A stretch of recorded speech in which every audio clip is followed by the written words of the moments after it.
Innal hamdalillah nahmaduhu wa nasta'inuhu wa nastaghfiruh wa na'udzu billahi min shururi anfusina wa sayyiati a'malina. May yahdihillahu fala mudilla lahu wa may yudlil fala hadiya lahu. Asyhadu an la ilaha illallah wahdahu la syarika lah wa asyhadu anna Muhammadan abduhu wa rasuluh. Ya ayyuhalladzina amanu taqullaha haqqa tuqatih wa la tamutunna illa wa antum muslimun. Ya ayuhan nasu taqu rabbakumul ladzi khalaqakum min nafsin wahidah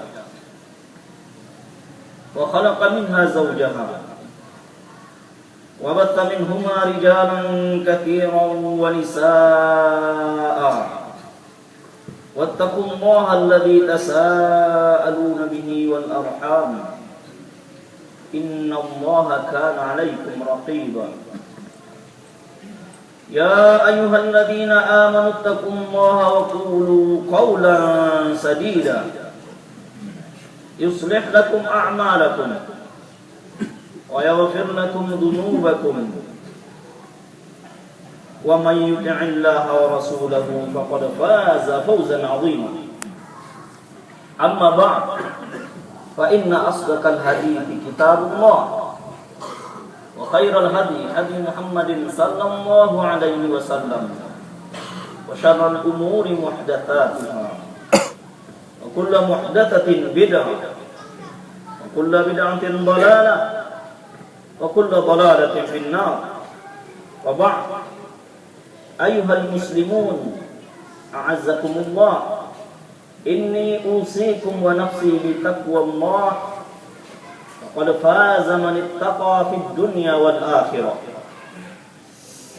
Kaum muslimin sidang salat Jumat akramakumullah, semoga Allah memuliakan kita. Selalu kita memuja dan memuji Allah Subhanahu wa taala, mengesahkan, mentauhidkan Allah, menyadari dan meyakini bahwa tidak ada di antara kita, bahkan seluruh manusia, bahkan seluruh makhluk hidup yang telah Allah ciptakan, bisa mengarungi kehidupan di atas dunia ini, bisa menjalani kehidupan tanpa dengan nikmat dan karunia dari Allah Subhanahu wa taala. Walaupun tidak sedikit di antara manusia yang seolah-olah mereka tidak menyadari, bahkan tidak mau menyadari apa saja yang telah Allah berikan kepadanya, baik merupakan nikmat fisik maupun nikmat-nikmat non fisik. Betapa banyak orang yang berdosa, orang yang melanggar aturan Allah dan Rasulnya, tetapi dia sadar atau tidak mau sadar, dia menggunakan semua fasilitas yang Allah berikan. Ketika dia melakukan dosa, dia melakukannya dengan pendengaran yang Allah berikan, atau dengan penglihatan yang Allah berikan, atau dengan pikiran yang Allah berikan, atau dengan kecerdasan yang Allah titipkan, dengan tangan dan kaki yang Allah anugerahkan kepadanya. Betapa maha pengasihnya dan maha penyayangnya Allah, diberi segala fasilitas kepada manusia, namun manusia itu menggunakan fasilitas itu untuk menentang aturannya.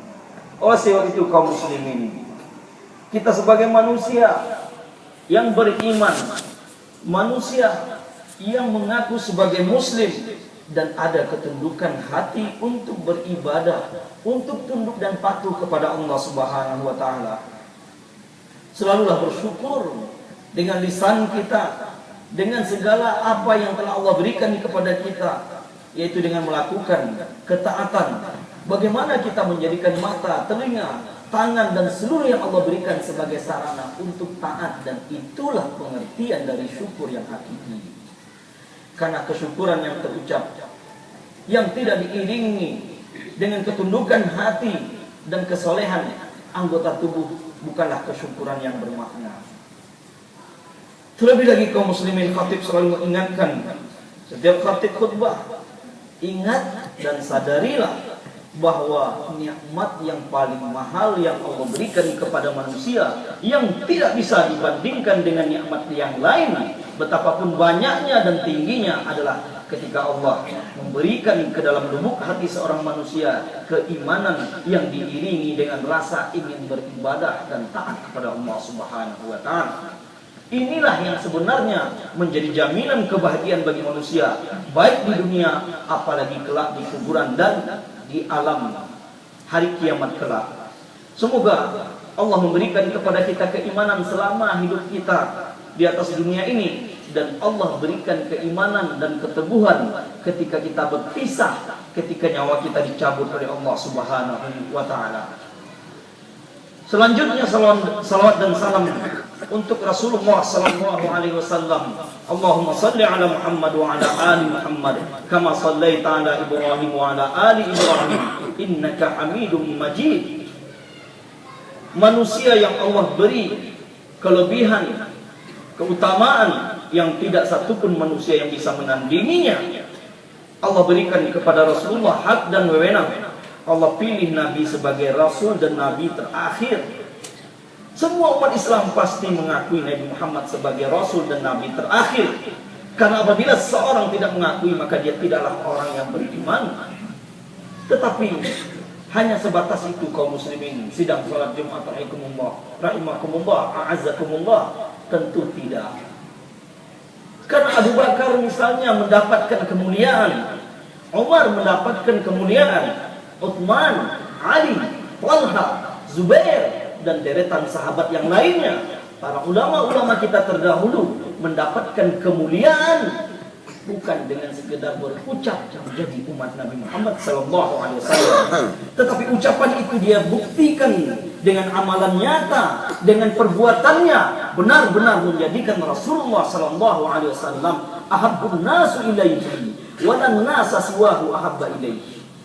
Betul-betul dia menjadikan bahwa manusia yang paling dia cintai adalah Rasulullah SAW. Tidak satupun manusia di atas dunia ini, sejak dari Nabi Adam sampai sekarang ini, yang lebih dia cintai daripada Rasulullah SAW.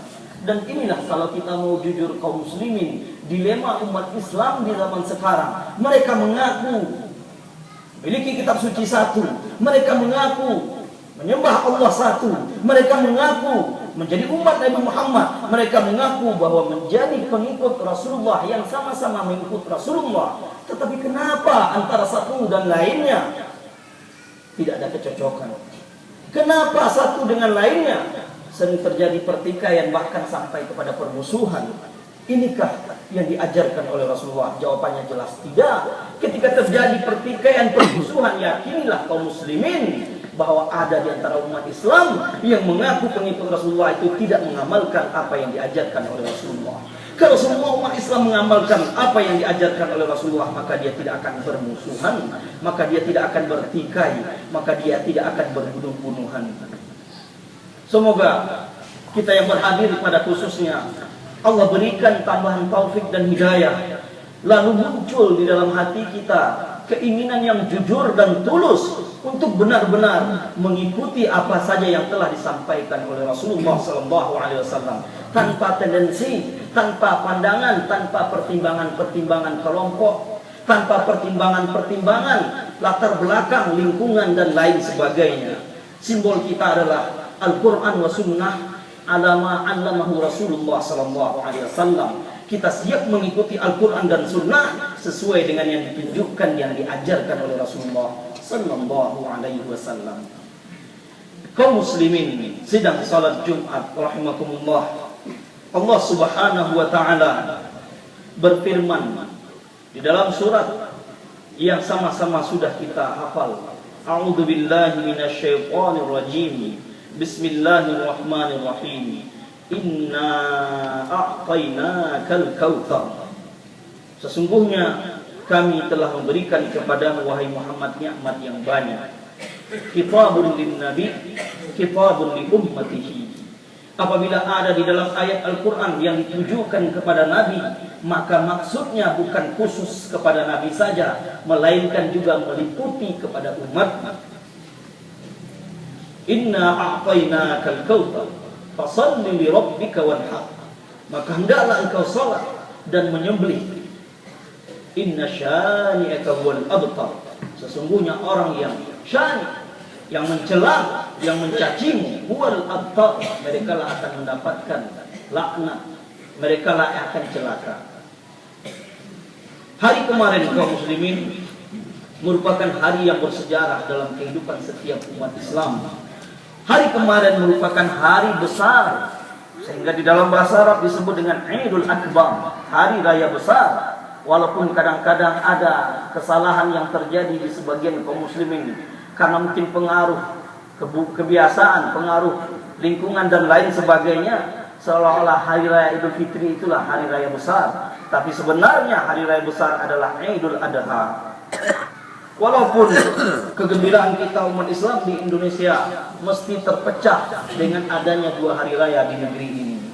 Semoga Allah memberikan ketundukan ke dalam jiwa kita, ketaatan ke dalam jiwa kita, sehingga kita benar-benar dalam perkara agama mendahulukan tuntunan Rasulullah daripada tuntunan atau pendapat kita masing-masing. Semoga Allah berikan kepada kita ketaatan, solusi yang telah Rasulullah berikan benar-benar kita junjung tinggi.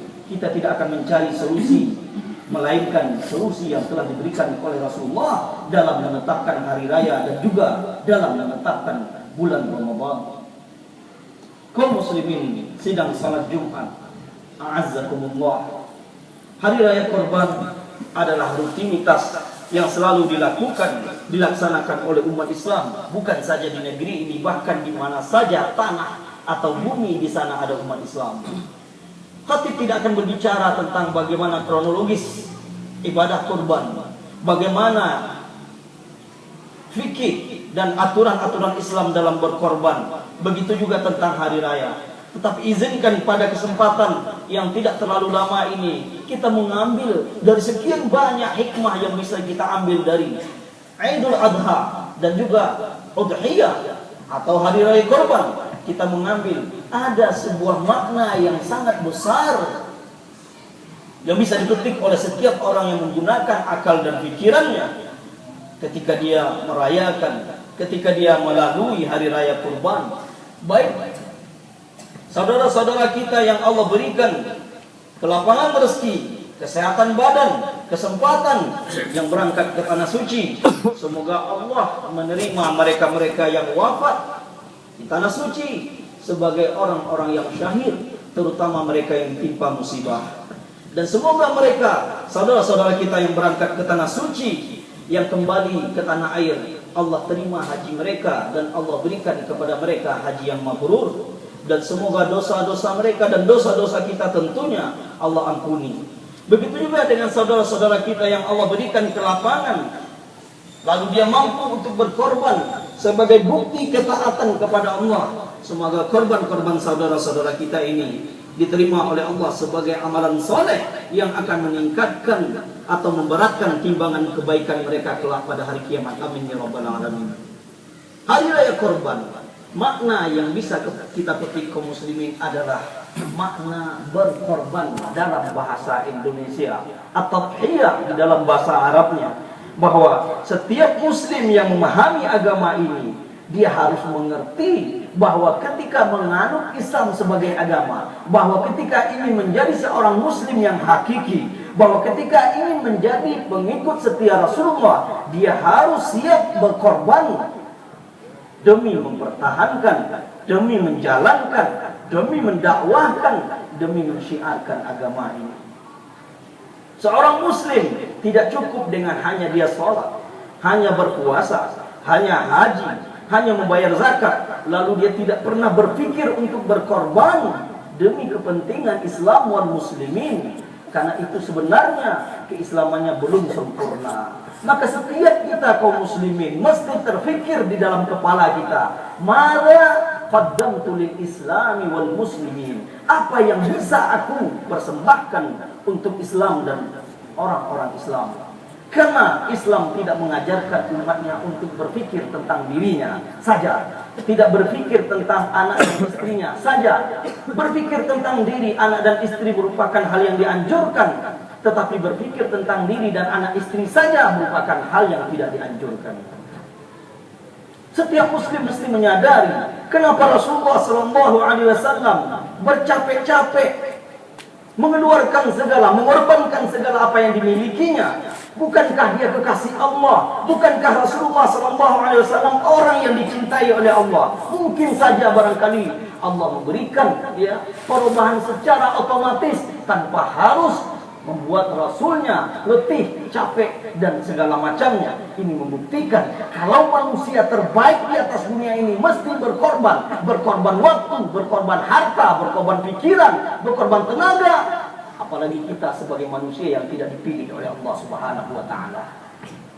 Berarti di antara makna yang bisa kita ambil kaum muslimin, bahwa menjadi seorang muslim, menjadi seorang mukmin artinya siap berkorban dengan apa saja yang kita miliki demi Islam dan umat Islam. Kalaulah boleh kita rincikan pengorbanan di dalam Islam, setidaknya ada beberapa hal pengorbanan di dalam Islam. Tentu pengorbanan yang tertinggi adalah pengorbanan yang pertama adalah mengorbankan nyawa kita demi kepentingan Islam dan kaum muslimin. Dan ini banyak sekali ayat-ayat, hadis-hadis Rasulullah SAW yang memuji pengorbanan tentang hal itu. Di antaranya kita bacakan kaum muslimin di dalam surat Al-Ahzab, surat ke-33 ayat 23. Allah Subhanahu wa Ta'ala memuji orang-orang yang mengorbankan jiwanya demi kepentingan Islam dan kaum muslimin. A'udzu billahi minasyaitonir rajim. Minal mu'minina rijalun shadaqu ma 'ahadullaha 'alaihi. Wa minhum man qada nahbah. Wa minhum man yantazir. Wa ma baddalu tabdila. Dan di antara orang-orang yang beriman itu Allah langsung jamin dia sebagai orang yang beriman. Ini kesaksian dari Allah, bukan kesaksian dari manusia. Kalau Allah yang memberikan kesaksian, tidak laku lagi kesaksian siapapun. Kalau Allah yang memberikan kesaksian, tidak akan merusak kalau ada makhluk-makhluk lain yang memberikan kesaksian yang berbeda. Kita beriman, barangkali baru pengakuan saudara kita, barangkali baru pengakuan masyarakat kita. Tetapi Allah memuji, Allah memberikan kesaksian orang yang akan Allah sebut di dalam ayat ini merupakan orang-orang yang beriman. Rijalun, lelaki atau orang-orang yang menepati, yang betul-betul jujur dengan janji mereka yang telah mereka janjikan kepada Allah. Apa janjinya? Mereka berkorban untuk kepentingan agama Allah. Di antara mereka ada yang tewas, ada yang gugur, ada yang mati syahid. Dan di antara mereka ada yang masih menunggu belum mendapatkan giliran.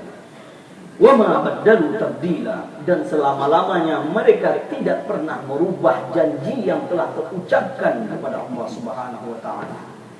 Kalau kita lihat sejarah kaum muslimin, di antara 4 orang terdekat kepada Rasulullah SAW, mereka menyembahkan, mempersembahkan nyawa mereka yang satu-satunya mereka miliki demi sampainya, demi tegaknya kalimatullah, demi tegaknya syiar Islam, demi kepentingan Islam dan kaum muslimin. Abu Bakar radhiyallahu anhu, dia tidak mengorbankan, atau Allah tidak takdirkan dia berkorban dengan nyawanya.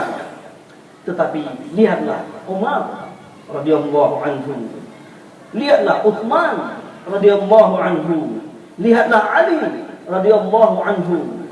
Maka bercita-cita, berharap kepada Allah, nyawa yang kita miliki satu-satunya ini bisa kita korbankan demi Islam dan muslimin. Kita korbankan fi sabilillah, merupakan hal yang dipuji oleh Allah dan Rasulnya, merupakan hal yang dilakukan oleh orang-orang besar, orang-orang saleh yang telah mendahului kita. Walaupun kadang-kadang saya sangat heran, sebagian orang-orang yang sudah Allah berikan semangat beragama di zaman sekarang ini, sudah Allah berikan keinginan untuk berbuat Islam, mengeluarkan kata-kata yang sebenarnya tidak pantas keluar dari ucapan orang-orang yang benar-benar tunduk kepada Allah dan Rasulnya. Ketika orang-orang yang mati di jalan Allah dituduh sebagai hal-hal yang tidak sepatutnya. Ketika misalnya kaum muslimin, walaupun ini bukan di negara kita, tetapi ini adalah saudara kita, bahwa ikatan antara muslim dengan muslim yang lain adalah la ilaha illallah. Di mana saja manusia mengucapkan la ilaha illallah Muhammad Rasulullah, maka dia adalah saudara kita. Ketika Bashar al-Assad misalnya menyembelih, membunuh, membantai rakyat, dunia diam seribu bahasa. Ketika rakyat mulai berkorban dengan nyawanya melawan kezaliman yang dilakukan, seluruh orang-orang barat terutama mengatakan bahwa di Suriah adalah sarangnya teroris, dan orang Amerika mengajak kebanyakan umat Islam, mari kita perangi teroris. Saya tidak berbicara tentang ISIS, saya tidak membela ISIS, tetapi di Syria yang berjuang bukan saja ISIS, bahkan lebih banyak daripada ISIS. Isu ISIS hanya diangkat untuk menghantam pergerakan Islam yang lurus di Syria. Isu ISIS sengaja diangkat untuk membungkam pergerakan Islam atau perjuangan Islam yang lurus di Syria, karena mereka tahu kalau mereka biarkan, Bashar akan tumbang. Kalau Bashar tumbang, berarti ya satu-satunya di dunia ini negara yang akan direbut oleh pejuang-pejuang Islam yang benar-benar mengorbankan jiwa dan hartanya untuk Islam. Maka dibuatlah isu ISIS untuk menghantam pergerakan yang lain. Tapi sayang, beribu kali sayang, ketika orang-orang Syiah dengan jelas dan nyata membantu Bashar al-Assad dengan Hizbullahnya, dengan Irannya, mana suara orang-orang Eropa? Mana teriakan-teriakan teroris? Tidak ada. Teroris hanya digunakan untuk membungkam Ahlus Sunnah wal Jamaah. Kadang-kadang kita membaca koran, mendengar berita, lalu karena kita tidak punya filter, kita mengangguk. Sama dengan orang Amerika, memang pejuang-pejuang di Syria itu adalah orang-orang teroris. Sayang, beribu kali sayang, mereka mengorbankan nyawa mereka. Mereka tidak mencari apa-apa melainkan li'izzatil Islam wal muslimin. Kalau kita tidak bisa menggunakan tangan kita, tidak bisa menginfakkan harta kita, minimal kita tahan lidah kita untuk tidak berbicara dengan hal-hal yang tidak diridhai oleh Allah dan Rasulnya. Kalau kita tidak bisa melakukan apa-apa, jangan berhutang kepada mereka. Mereka melakukan itu untuk kita juga. Karena Rasulullah SAW sudah mengatakan bahwa umat ini akan hina, umat ini akan terhinakan kalau mereka meninggalkan jihad fi sabilillah. Umat ini akan terangkat kembali kepalanya, bukan dengan politik, bukan dengan ekonomi, bukan dengan teknologi, tetapi kembali kepada agamanya. Dan puncak ajaran agama itu adalah al-jihadu fi sabilillah. Walaupun kadang-kadang dengan permainan media dan lain sebagainya, kadang-kadang orang cenderung membenci jihad. Bahkan muncul kadang-kadang sekarang zamannya jihad pena, jihadnya politik, jihadnya ekonomi. Ini ucapan orang yang tidak berilmu, mohon maaf, tapi mengatakan seperti itu. Bahwa tidak pernah bisa kita pungkiri orang yang mengorbankan nyawanya dipuji oleh Allah dan Rasulnya. Orang yang mengorbankan nyawanya mendapatkan tempat yang luar biasa. Orang yang mengorbankan nyawanya demi Islam dan kaum muslimin melalui jalan tol ke masuk surga dan mereka tidak dihisab. Oleh sebab itu, Khatib menyerukan masing-masing kita berniatlah untuk menumpahkan darah ini yang satu-satunya kita miliki untuk Islam dan kaum muslimin. Rasulullah SAW dalam hadis Sahih Muslim mengatakan, "Man mata wa lam yajid wa lam yuhaddith bihi nafsah mata ala syu'batin minan nifaq." Siapa yang mati di antara umat Islam sementara dia tidak pernah mencoba ikut berperang di jalan Allah. Kalaulah Rasulullah berhenti sampai di sini, banyak di antara umat Islam yang terkena ini. Tapi Rasulullah masih memberikan kesempatan untuk kita. Walam yuhaddith. Sudahlah mati, tidak ikut berperang, lalu juga tidak mau pernah di dalam hatinya berniat. Apa kata Rasulullah? Mata ala syu'batin minan nifaq. Dia mati dalam keadaan salah satu cabang daripada kemunafikan. Makanya Khatib mengatakan, kita tidak berperang karena mungkin di tempat kita tidak ada orang berperang demi Islam dan muslimin, maka niatkanlah di dalam hati. Kenapa orang yang mengorbankan jiwanya ini dipuji oleh Allah? Karena dia cuma memiliki satu. Orang mengorbankan harta, walaupun habis hartanya, nyawanya masih ada, barangkali masih ada kesempatannya untuk mencari harta. Mengorbankan waktunya, masih punya dia waktu kalau Allah masih berikan umur. Mengorbankan ilmunya, mengorbankan kesempatannya dan lain sebagainya, dia masih punya peluang untuk mengganti apa yang dikorbankannya. Tapi kalau seseorang mengorbankan nyawanya, dia tidak punya kesempatan lagi untuk mendapatkan nyawa itu kecuali kehidupan yang kekal di sisi Allah dan kehidupan yang kekal kelak di surganya. Oleh sebab itu kaum muslimin, apapun yang kita baca, apapun yang kita dengar, jangan pernah memandang rendah orang-orang yang telah dipuji Allah dan Rasulnya. Jangan pernah memandang rendah, memandang remeh orang-orang yang mengangkat senjatanya, mengorbankan nyawanya demi Islam dan kaum muslimin. Kita berikan penghormatan bagi orang yang mampu mengacungkan tinjunya kepada negara-negara. Jangan kita kotori lidah kita dengan kita mengatakan orang-orang yang melawan Amerika itu adalah orang-orang yang tidak mengerti tentang fikih jihad. Karena memang inilah permasalahan kita di antaranya. Kita kembali kepada tuntunan Rasulullah bahwa yang namanya kemungkaran kalau dia sudah menjadi kuat tidak akan mungkin bisa dirobohkan dengan cara apapun kecuali dengan bahasa senjata. Dan ini sebuah fakta yang tidak bisa kita pungkiri. Yang selanjutnya kaum muslimin, Khatib juga selalu mengatakan, jadilah manusia-manusia yang mendapatkan pujian dari Allah dan Rasulnya ketika kita berniat. Karena memang kita tidak tahu nyawa yang kita miliki pada akhirnya akankah berbuah kebahagiaan di akhirat atau akankah berbuah kesengsaraan. Hidup atau umur yang kita miliki akankah menambah deretan dosa kita atau akan menambah deretan kesenangan kita kelak pada hari kiamat. Paling kurang kita nuhaddis anfusana. Kita berniat di dalam hati, ya Allah, Engkau bukakanlah kesempatan bagi jiwa yang lemah ini untuk bisa menjadi seorang yang syahid fi sabilillah. Yang kedua kaum muslimin, di antara bentuk pengorbanan yang juga merupakan hal yang dianjurkan dan ini juga berkaitan dengan hari raya korban adalah manusia mampu untuk mengorbankan harta benda yang mereka miliki. Memang secara kasat mata kaum muslimin, harta benda yang kita miliki ini merupakan pencaharian kita, hasil kerja keras kita.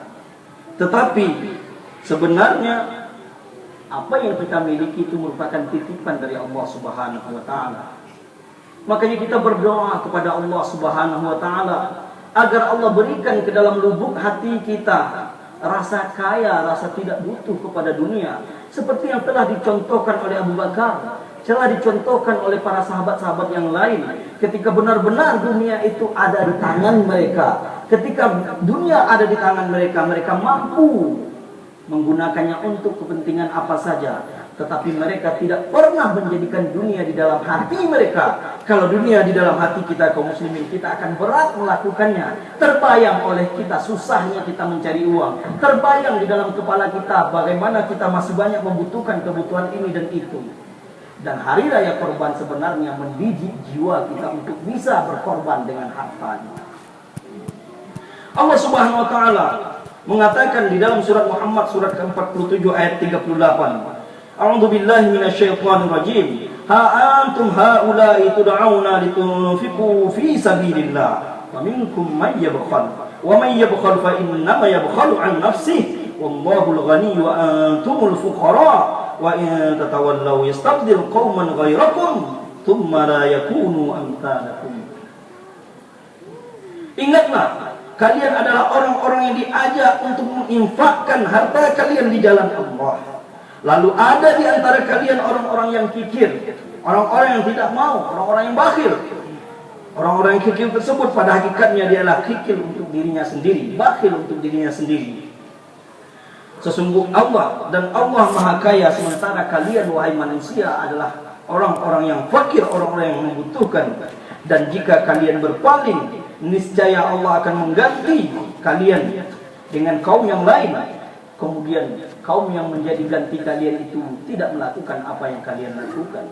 Kalaulah kita tidak mampu kaum muslimin mengorbankan nyawa kita, atau mungkin belum Allah berikan kesempatan kaum muslimin, tidaklah kurang kita mengorbankan harta kita untuk kepentingan umat Islam, untuk kepentingan Islam dan muslimin. Banyak jalan-jalan untuk berinfak yang bisa kita lakukan. Kita memiliki kelebihan uang, alhamdulillah sekarang ada hari raya Kurban. Kita memiliki kelebihan uang, alhamdulillah sekarang kesempatannya, atau mungkin beberapa waktu yang lalu untuk pergi haji. Kita memiliki uang, kenapa tidak kita buat atau kita pikirkan bagaimana generasi kita ini bisa menjadi penghafal Al-Quran? Maka kita gunakan uang kita ini untuk membuat lembaga-lembaga yang akan menciptakan generasi yang hafal Quran. Kita punya uang, kenapa kita tidak berpikir sebanyak ini sekolah? Kenapa kita tidak berpikir benar-benar menjadikan ada lembaga yang mengajar anak keturunan kita tentang agama, mengajarkan mereka tentang prinsip-prinsip dalam kehidupannya sesuai dengan ajaran Islam. Berapa banyak umat Islam sekarang, dia akan gaduh, dia akan kecewa atau mungkin sedih ketika misalnya anaknya tidak lulus UN. Tetapi mari kita pikirkan, sudahkah kita sedih? Sudahkah kita terpuruk? Sudahkah kita merasa benar-benar terpukul ketika anak kita misalnya tidak melakukan sholat atau tidak menutup aurat? Kenapa ini terjadi di masyarakat Islam? Di antara permasalahannya karena belum ada orang yang mengajarkan Islam, atau mereka belum mendapatkan pelajaran Islam dengan sesungguhnya. Mereka hanya berislam hanya sesuai dengan keturunan. Kebetulan ayahnya Islam, ibunya Islam, dia juga Islam. Walaupun dia tidak mengetahui tentang Islam sedikit pun. Tidak bertutup aurat, tidak sholat, ucapan tidak Islami, pakaian tidak Islami, penampilan tidak Islami. Lalu apa yang tinggal dari Islam? Kenapa ini terjadi kaum muslimin? Ketika barangkali sarana untuk belajar Islam di zaman sekarang hanya di pesantren. Jadi kalau kita mau belajar Islam, masukkan anak ke pesantren atau masukkan anak ke sekolah agama. Kalau anak kita sekolah di SMP, SMA, berarti otomatis dia tidak punya kesempatan untuk belajar tentang agama ini. Tetapi sebenarnya harta kita bisa kita gunakan kepada para pemimpin, kepada para pemegang kebijakan. Dengan harta ini bisa kita gunakan. Meskipun dia sekolah di SMP, SMA, berikan ajaran rutin tentang Islam selain 2 jam saja. Karena ingat, yang akan membahagiakan kita adalah Allah yang menurunkan agama ini. Yang akan memberikan kenikmatan, rahmat dan karunia hanyalah Allah ketika kita mengikuti dan mentaati. Nah, oleh sebab itu kaum muslimin, kalau kita memiliki kelebihan harta, maka biasakanlah untuk kita berpikir apa untuk kepentingan Islam dan kaum muslimin. Khatib hanya sedikit mengatakan, sedikit pengalaman ketika Khatib masih berada di Mesir dulu kaum muslimin, bahwa orang-orang di Mesir itu orang-orang yang kita anggap sebagai orang-orang soleh. Ketika mereka berinfak, yang pertama kali mereka cari adalah talabatul ilm, orang-orang menuntut agama. Berinfak untuk masjid tidak salah, berinfak untuk yang lain tidak salah. Tetapi ketika kita berinfak untuk kepentingan ilmu Islam pada hakikatnya, selama ilmu itu turun-temurun, maka pahalanya masih mengalir kepada kita.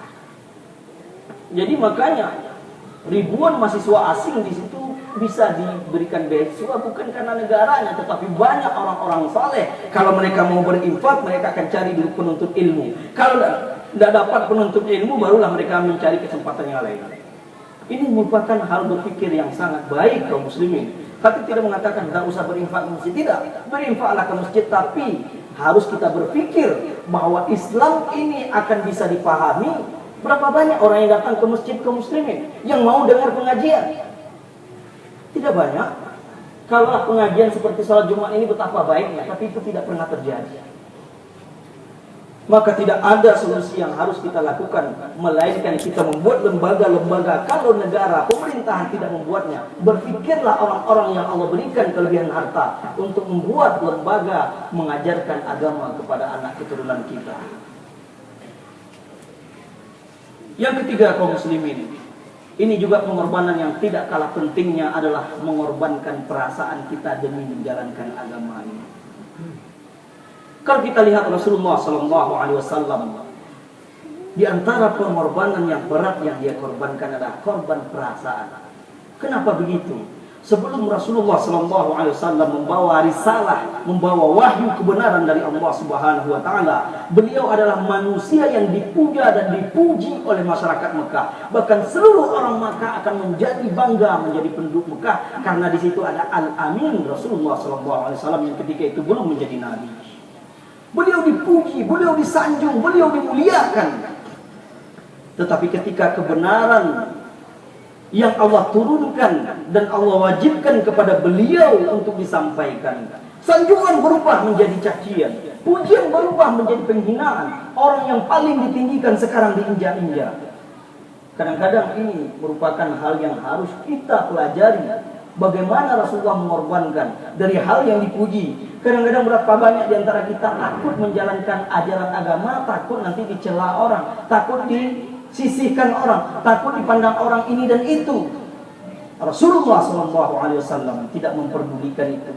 Bahkan di dalam Sirah Ibn Syam diceritakan bahwa ketika pamannya membujuknya untuk tengganglah masyarakat sekitar ini, jangan terlalu keras engkau dalam menyampaikan dakwahmu itu.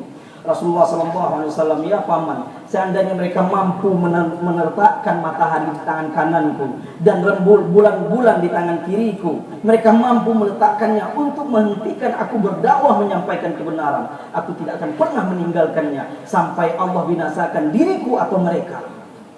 Inilah prinsip yang diajarkan oleh Rasulullah. Kita siap mengorbankan perasaan kita demi kepentingan Islam dan kaum muslimin. Kita siap mengorbankan perasaan kita untuk menjelaskan kebenaran kepada manusia.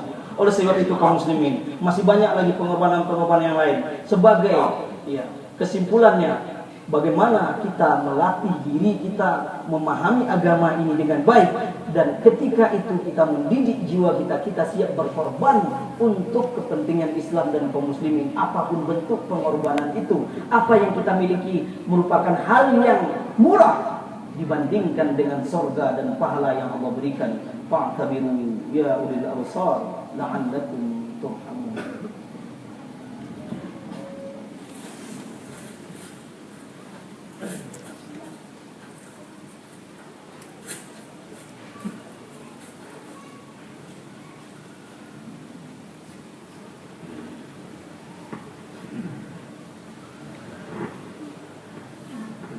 Alhamdulillahirabbil alamin. Wassalatu wassalamu ala khatamil anbiya'i wal mursalin wa ala alihi wa sahbihi wa man tabi'ahum bi ihsanin ila yaumiddin. Asyhadu an la ilaha illallah wahdahu la syarika lah wa asyhadu anna Muhammadan 'abduhu wa rasuluh alladzi la nabiyya ba'dahu. Ya ayyuhalladzina amanu يا أيها الذين آمنوا اتقوا الله حق تقاته ولا تموتن إلا وأنتم مسلمون. Ibadallah, kaum muslimin sidang salat Jumat rahimakumullah, azzakumullah. Pada khutbah yang kedua ini, khatib sedikit ingin mengingatkan sebuah permasalahan yang mesti kita pahami dan kita sadari kaum muslimin. Ketika khatib tadi berapi-api menyampaikan pentingnya mengorbankan nyawa kita demi kepentingan Islam dan kaum muslimin, khatib ingin mengingatkan dan mengharapkan kepada kita, jangan sampai ada di kepala kita penafsiran-penafsiran yang semestinya tidak muncul. Apa yang khatib maksud? Karena kadang-kadang kita korban daripada media dan lain sebagainya. Kadang-kadang kalau kita mendengar orang yang bercerita jihad, pikiran kita langsung melayang kemana-mana. Padahal khatib mengatakan ketika seruan jihad mati di jalan Allah itu bukan ciptaan kelompok ini dan kelompok itu, bukan ajaran kelompok ini dan kelompok itu, bukan pikiran si fulan dan si fulan, melainkan ayat-ayat yang Allah turunkan yang berlaku sejak dari zaman Rasulullah SAW sampai kepada hari kiamat, merupakan hal yang diamalkan oleh orang-orang yang terbaik yang pernah hidup di atas dunia ini. Amalan para nabi dan para rasul, amalan Nabi Muhammad, amalan para sahabat. Bahwa kita banyak membaca sejarah, betapa banyak sahabat yang tidak terhitung jumlahnya yang gugur di medan juang demi sampainya agama kepada kita. Sebagai kesimpulan, jangan pernah kita berpikir bahwa Islam ini bisa jaya, Islam ini bisa tersebar, bahwa kalimat Allah bisa tinggi kalau kita tidak mau mengorbankan nyawa dan darah kita. Allah Subhanahu wa taala misalnya ketika bacakan sebagai penguat hal ini di dalam surat Taubah, a'udzubillahi minasyaitonirrajim, ayat ke-24, surat Taubah surat ke-9. Kita baca surat ke-24, kita bacakan terjemahnya saja. Katakanlah, jika ayah-ayah kalian dan anak-anak kalian, saudara-saudara kalian, istri-istri kalian, keluarga kalian, harta kekayaan yang kalian usahakan, perdagangan yang kalian khawatirkan kerugiannya, dan rumah-rumah tempat tinggal kalian yang kalian sukai, lebih kalian cintai daripada Allah dan Rasulnya serta berjihad di jalannya, maka tunggulah Allah sampai memberikan keputusan, dan Allah tidak memberi petunjuk kepada orang-orang yang fasik. Orang-orang yang membenci kalimat jihad itu Allah sebut sebagai orang fasik. Oleh sebab itu kaum muslimin, memang ada kesalahan orang-orang yang berjihad, tapi jangan sampai jihadnya yang disalahkan. Salahkan pelakunya, bukan kalimat jihadnya, bukan ajaran jihadnya. Jihad, kita mulia dengan jihad. Jihad adalah ajaran ketaatan kepada Allah Subhanahu wa taala. Setiap muslim mesti bercita-cita untuk berjihad di jalan Allah Subhanahu wa taala. Bukan berjihad dengan pena, dengan tulisan dengan itu, tapi berjihad dengan darah dan nyawanya. Karena ini ujian yang telah Allah berikan. Sekali lagi khatib tidak menginginkan setelah khutbah ini ada penilaian-penilaian, oh ini dari aliran ini, kelompok ini, ajaran ini, tidak. Tetapi khatib hanya mengatakan ini murni dari Al-Quran dan dari sunnah Rasulullah sallallahu alaihi wasallam.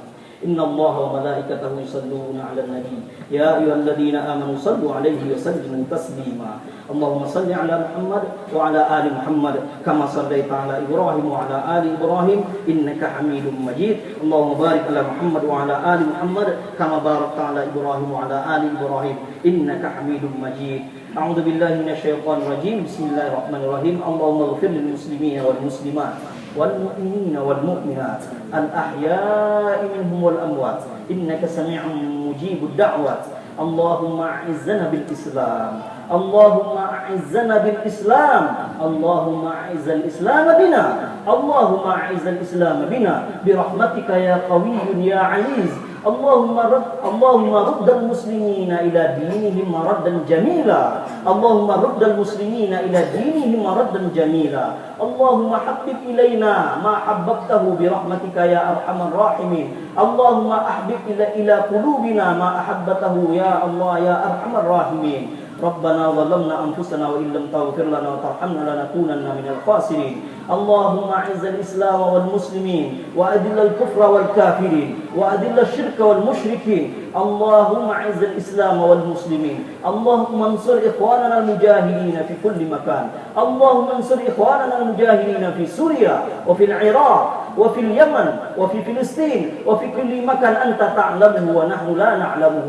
لا رب ولا إله سواك نرجوه، ولا رب ولا إله سواك ندعوه برحمتك يا أرحم الراحمين. ربنا آتنا في الدنيا حسنة وفي الآخرة حسنة وقنا عذاب النار. عباد الله، إن الله يأمر بالعدل والإحسان وإيتاء ذي القربى وينهى عن الفحشاء والمنكر والبغي يعظكم لعلكم تذكرون.